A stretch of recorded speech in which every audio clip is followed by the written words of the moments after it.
Olá, nosso tema de hoje é daqueles que muita gente não gosta nem de imaginar. É um assunto incômodo porque, antes de tudo, ele descortina o encantamento típico da infância. Vamos falar neste programa de meninos e meninas que machucam os outros, que mentem e por vezes roubam, sem se importar com ninguém, sem demonstrar remorso. Não é regra, não estamos falando da maioria das crianças e adolescentes, mas de uma pequena parcela que causa incômodo e até medo. Será um equívoco, então, pensar que basta ser criança para ser boazinha? Será que para a ciência a criança pode ser má, no sentido da maldade que imaginamos num adulto? Sendo má, a criança pode se transformar num adulto pior ainda? São questões que vamos analisar no programa, que recebe a psicóloga Daniele Matos, supervisora da clínica do projeto CAVAS na UFMG, voltado a crianças e adolescentes vítimas de abuso sexual. Ela é ainda professora e coordenadora do Núcleo de Psicologia Aplicada da Faculdade FEAD. Também conosco o médico Cláudio Costa, psiquiatra especialista em psiquiatria da infância e adolescência. Criança pode ser má? É a pergunta para o nosso programa, que começa agora.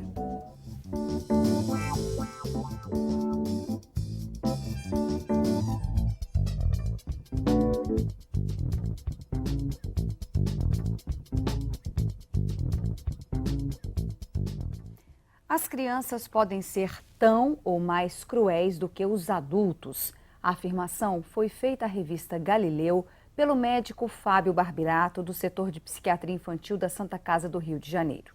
Segundo ele, a maldade não é mais um segredo para a ciência. Já se sabe que a crueldade se manifesta de forma biológica como uma falha nos circuitos cerebrais e que pode ter fatores sociais e genéticos. E isso não quer dizer que aquelas pequenas maldades e mentiras que as crianças demonstram serão sempre um problema. Para o médico, de cada 100, 97 crianças têm comportamento normal e, ao amadurecer, saberão diferenciar o certo do errado. O que acontece com as outras é que preocupa e que, aos poucos, vem ganhando mais espaço na mídia. Este vídeo é da revista Super Interessante. Em maio de 2012, a revista fez uma reportagem especial sobre pequenos psicopatas. Segundo a matéria, sim, existem crianças que já nascem más. A revista contou, no tema que foi capa da edição, o que chamou de incríveis histórias de quem convive com crianças malvadas. Já este documentário, feito nos Estados Unidos, mostra entrevistas de uma menina de 6 anos a um médico psiquiatra.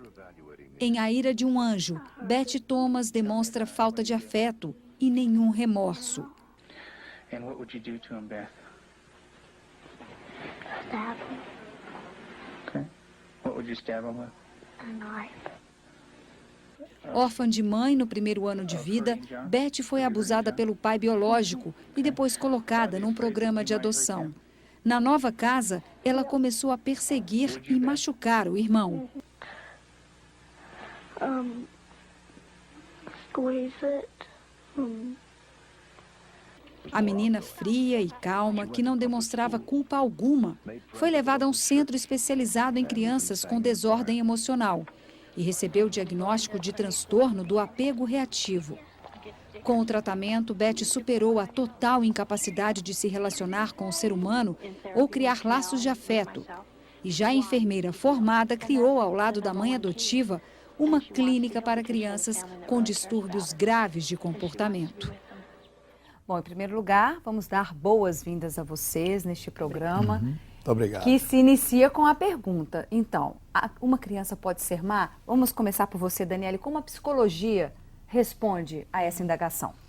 Então, o que a gente poderia dizer é que já desde a infância a gente observa características no comportamento da criança típicos do perverso adulto, né? Então, características como tentativas de conluio, farsa, mentira, como essas que você colocou no início do programa, são típicas, do início da infância, e se manifestam com mais ou menos intensidade. por outro lado, a gente poderia estar pensando se a criança nasce má. Isso a psicologia poderia dizer que não, né? Existem aspectos, sim, biológicos, genéticos, que são inegáveis. Mas o que a psicologia, né, tem a colaborar é de que os aspectos psicossociais, né, psicodinâmicos, de como que o desenvolvimento da criança ocorre, né, e os relacionamentos interpessoais que a criança vai estabelecendo no início da vida, isso poderia, sim, né, dar um destino para os atos, esses atos infracionais das crianças no início da vida. E a psiquiatria, como enxerga Pois essa é. questão? Na psiquiatria, de alguma forma, é verdade que as crianças sofrem, né, e ganham muito com o processo educacional, o processo de entrar na cultura, porque, na verdade, quando nasce uma criança, um bebê, né, esse bebê, ela tem uma carga genética, mas também tem que ser introduzida a cultura. Eu gosto muito de falar uma palavra e perguntar para as pessoas que quase ninguém conhece. O que significa educar? A palavra educação, né? Educar é um verbo que tem uma origem latina e significa, por incrível que pareça, tirar do caminho. Todo mundo pensa em educar como dar informação, dar formação, né? Mas, na verdade, educar é tirar do caminho. Aí todo mundo pergunta, qual caminho? Tirar do caminho da pura natureza, do caminho pulsional, do instintivo. Por quê? Se nos deixar, né, agir de acordo com a própria natureza biológica, nós seremos tão, entre aspas, né, animais quanto todos os outros animais. Então, há uma diferença muito grande no processo educacional, no processo de aculturamento, que nos ensina, e com certa força, porque não é fácil ser bom, já dizia Freud, não é fácil. Então, a cultura, né, e a educação vão nos colocando num certo caminho. E esse caminho seria o caminho de respeito às leis, respeito ao outro, se colocar no lugar do outro, assim por diante. Então, a criança pode nascer, né, já nasce, nós nascemos, sem uma definição muito, digamos assim, muito pronta, mas não pode deixar que a gente vá de qualquer jeito. Além disso, só para complementar, tem uma questão também de aspectos do desenvolvimento do sistema nervoso central.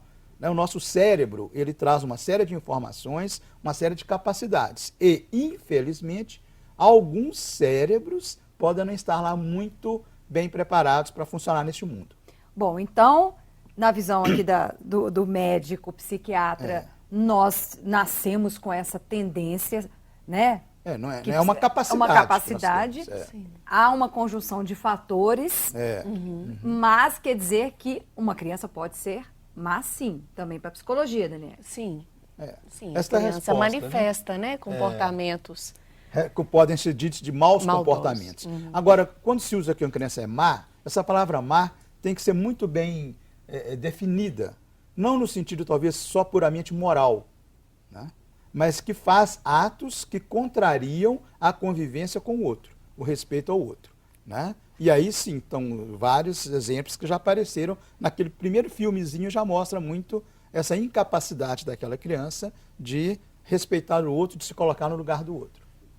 Quer complementar, Daniela? Sim, esse sentimento, né, assim, da alteridade, na relação com a alteridade, ela se constrói na relação com os primeiros objetos que a criança, que se oferece à criança, né, como naquele vídeo que foi passado, né, essa criança, ela tem um histórico de relações bastante violentas, né, no início da vida.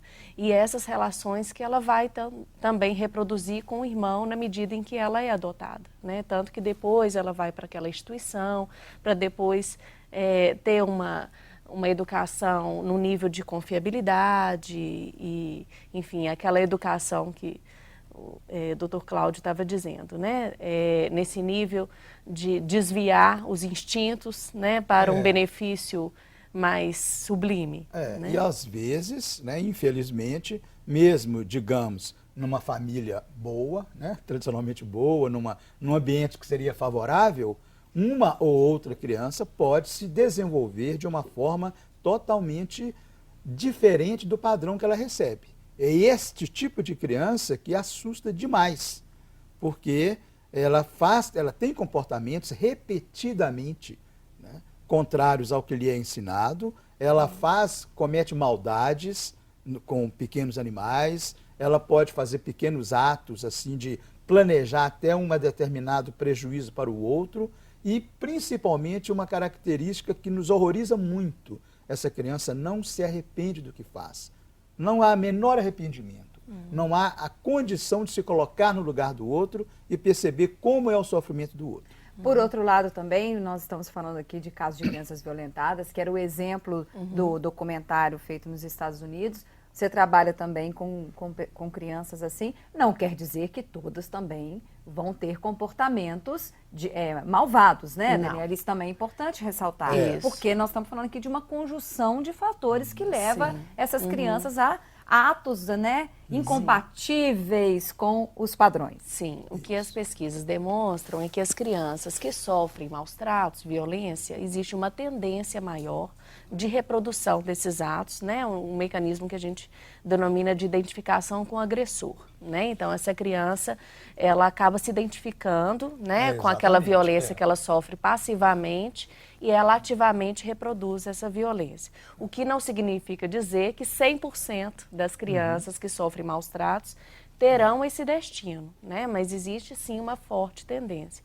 E uma outra coisa, né, para a gente estar ressaltando, né, que o Dr. Cláudio estava dizendo que por mais que a criança aprenda a ser uma criança amável, uma criança bem educada, podem surgir comportamentos violentos, né? E o que a gente precisa ter consciência também é de que existem, né, no processo educacional, elementos que não passam pela consciência dos pais, né? E a criança, então, eu costumo brincar, né, que a criança ela tem antenas, né? Ela fica atenta aos modelos identificatórios que são oferecidos a ela, não só de forma consciente, mas também, né, pelos elementos inconscientes que passam por essa relação. Por exemplo, eu queria dar um exemplo de uma criança que eu recebi alguns anos atrás. Essa criança, né, aparentemente bem educada, de família bem educada, de pessoas que não tinham atos de violência contra ela, essa criança insistentemente fazia atos que contrariavam todo e qualquer padrão de funcionamento mais ou menos adequado, né? Desde a entrada praticamente na escolinha, no maternal, na escolinha, criança que era muito agressiva, mordia os outros, não se arrependia, né? Fazia atos assim de quebrar objetos de alguém, objetos queridos de alguém, e essa criança foi crescendo, né? Quando ela chega já à consulta, ela já chega já quase adolescente, pré-adolescente, com comportamentos aberrantes de se identificar com bandidos, de se identificar com criminosos, né, de procurar mesmo, de até chegar quando a família busca, porque essa pessoa preferia estar em companhia de pessoas à margem da lei, a ficar em companhia de pessoas que fossem mais adequadas ao comportamento dela. Bom, no próximo bloco nós vamos falar de como perceber, então, que tem alguma coisa ali que não está ajustada. Tá bom. Nós vamos para o intervalo, o Panorama volta já já.